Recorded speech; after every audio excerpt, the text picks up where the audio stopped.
Bonjour à tous et merci de votre fidélité à la télévision catholique. Voici les titres de cette édition. En Côte d'Ivoire, les vicaires généraux, délégués et économes diocésains étaient réunis du lundi 7 au mercredi 9 juin 2021 au centre diocésain de Yamoussoukro dans le cadre du bilan à mi-parcours de la 7e édition du Fonds national catholique.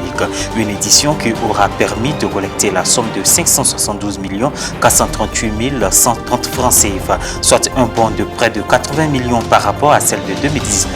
Le point dans un instant. Et puis nous irons en Italie où pour la première fois 2 transplantations cardiaques ont été réalisées de patients Covid positifs à des personnes négatives et sans anticorps. L'une des 2 interventions chirurgicales a été réalisée à l'hôpital pédiatrique Bambino Gesù de Rome sur un garçon de 15 ans souffrant d'une maladie cardiaque rare. Il s'agit du premier cas pédiatrique.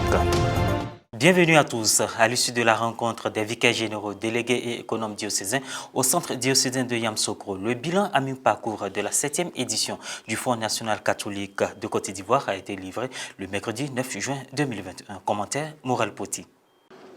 Une collecte record depuis le lancement du Fonds national catholique en 2014 par l'épiscopat ivoirien. Dans l'ensemble, nous sommes à plus de 572 millions collectés par tous les diocèses, a révélé mercredi 9 juin le père Émile Sialou, secrétaire permanent pour les affaires économiques CECI. C'est la première fois que nous atteignons ce montant. Cela veut dire que le fonds progresse. Pour la première édition en 2014, nous avions collecté 220 millions. Cette année, nous avons pu réunir plus de 572 millions.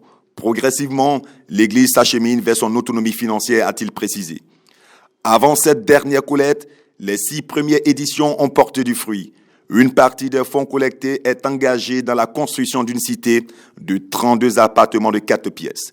Depuis juin 2014, chaque année à la Pentecôte, la Conférence des évêques catholiques de Côte d'Ivoire consacre l'entièreté des quêtes dominicales dans toutes les paroisses et chapelles du pays à la constitution du Fonds national catholique destiné à assurer l'autonomie financière de l'Église ivoirienne.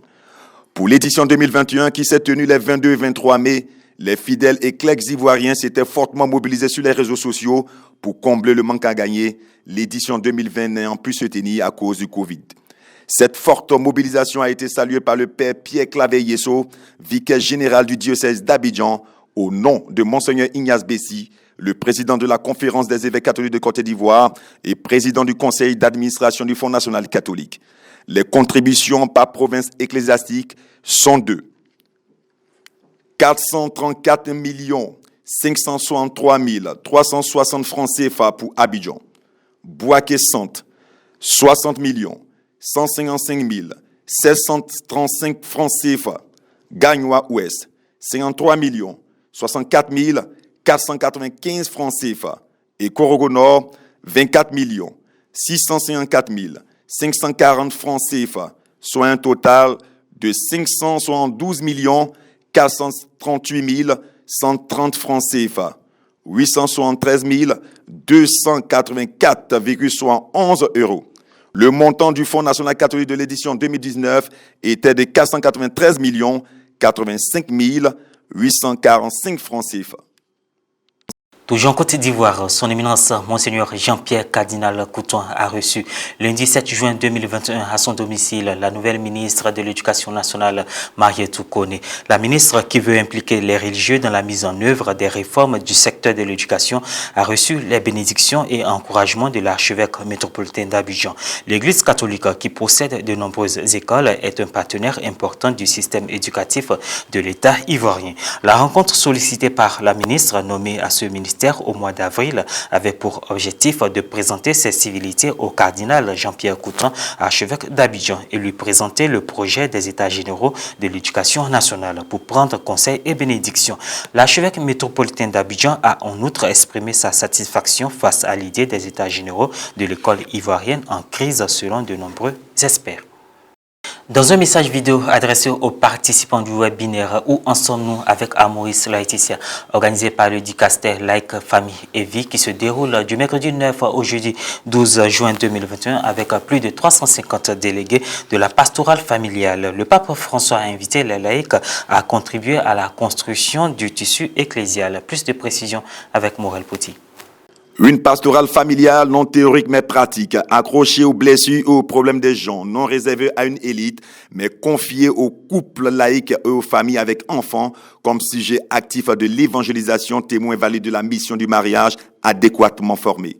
C'est le point de départ sur lequel le pape François, à travers un message vidéo, invite les participants à réfléchir sur le forum en ligne promu par le Dicaster pour les laïcs, la famille et la vie, intitulé « Où en sommes-nous avec l'application d'Amoris Laetitia ?» L'initiative lancée dans le cadre de l'année spéciale famille Amoris Laetitia a démarré le mercredi 9 juin et pendant 3 jours rassemble environ 350 délégués de la pastorale familiale provenant de 60 conférences épiscopales, de 30 mouvements internationaux et des diocèses du monde entier. Pour le pape, ce forum représente un moment essentiel de dialogue entre pasteurs et laïcs qui s'inscrit dans la continuité du parcours synodal et qui doit pouvoir se concrétiser dans les églises locales à travers la coopération, le partage des responsabilités, la capacité de discernement et la disponibilité à être proche des familles. Les familles sont confrontées à de nombreux défis concrets. Des défis que le double synode sur la famille 2014-2015 avait déjà mis en évidence. Les pressions idéologiques qui entravent le processus éducatif, les problèmes relationnels, la pauvreté matérielle et spirituelle, et où, au fond, beaucoup de solitude due à la difficulté de percevoir Dieu dans sa propre vie. Cette difficulté à souligner le souverain pontife peine encore à être traitée et nécessite un nouvel élan pastoral dans certains domaines particuliers. Santé à présent, Mimé, un garçon de 15 ans, a reçu avec succès un nouveau cœur traité avec des anticorps monoclonaux. Le donneur était positif à la COVID-19. L'opération, une première mondiale sur un adolescent, a été rendue possible grâce à une dérogation du Centre national italien des transplantations. On en sait davantage avec Morel Poti. Pour la première fois en Italie, 2 cœurs de personnes positives au Covid n'ayant pas réussi à vaincre la maladie ont été donnés à des patients négatifs et sans anticorps. Cela s'est passé à la polyclinique Sant'Orsola de Bologne et à l'hôpital pédiatrique Bambino Gesù de Rome. Après la greffe, aucun patient n'a été infecté par le virus. La première intervention chirurgicale à Bologne a été réalisée fin avril sur un homme de 64 ans, tandis que la seconde à Rome a été réalisée mi-mai sur un garçon de 15 ans. Tous deux souffraient d'une grave maladie cardiaque et avaient un besoin urgent du nouvel organe. Ainsi, grâce à une dérogation accordée par le Centre national de transplantation, ils ont pu subir la chirurgie salvatrice.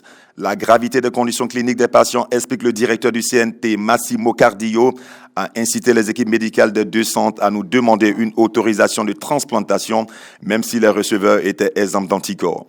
Il s'agit du premier cas pédiatrique en Italie. Un garçon Covid négatif de 15 ans a reçu un nouveau cœur d'un donneur positif. Le jeune homme souffrait d'une cardiomyopathie dilatée, une maladie rare qui compromet la capacité du cœur à pomper efficacement le sang vers le corps. Au fil des années, son état s'est aggravé et à l'été 2020, à la suite d'un arrêt cardiaque, le jeune homme de 15 ans a subi une greffe d'un cœur artificiel. Un mot de sport pour clore cette édition. L'Italie a été le premier pays européen touché par la COVID-19 et c'est sa capitale Rome qui accueille le vendredi 11 juin 2021 le match d'ouverture de l'Euro 2020 Italie-Turquie. Plusieurs pays s'étaient portés candidats pour accueillir les matchs bien avant le début de la pandémie. Mais comme l'événement a été reporté, l'UEFA n'a confirmé que les villes dont les plans garantissaient que les supporters pourraient suivre le match depuis l'intérieur du site tout en respectant les restrictions liées au COVID-19. Un millier de bénévoles ont été recrutés pour l'occasion. Ils devront s'assurer que chacun respecte les mesures anti-Covid. L'événement va servir de test pour l'avenir. Malgré l'ombre du Covid-19, Rome est bien décidé à célébrer comme il se doit la fête du football européen. 2 écrans géants ont été installés sur la Piazza del Popolo où seront diffusés les 51 matchs de la compétition. Après une année en suspens, l'attente est forte pour les amateurs de foot et au-delà pour tous les habitants qui ont hâte de voir de nouveau vibrer la ville éternelle. Et voilà, c'est la fin de cette édition. Merci de l'avoir suivi. Merci de rester sur Ecclesia TV.